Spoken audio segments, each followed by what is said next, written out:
จึงได้เปลี่ยนใจเขาตัดเยื่อใยเพราะเขาผิดทางบ่มี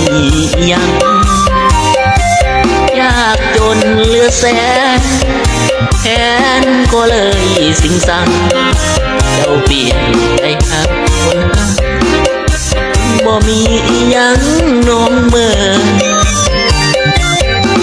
เสียแหงที่อายทุ่มเทให้น้องต้องมาเศร้ามองเมื่อเนื้อทองแยกทางห่างเหินทั้งเจ็บทั้งอายที่กายมาเป็นส่วนเกิน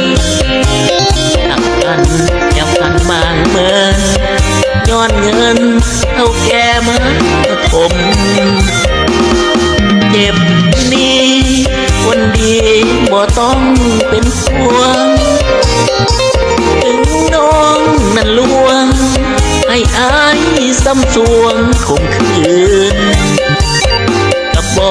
เป็นยังบ่เกียดสังแอวกลม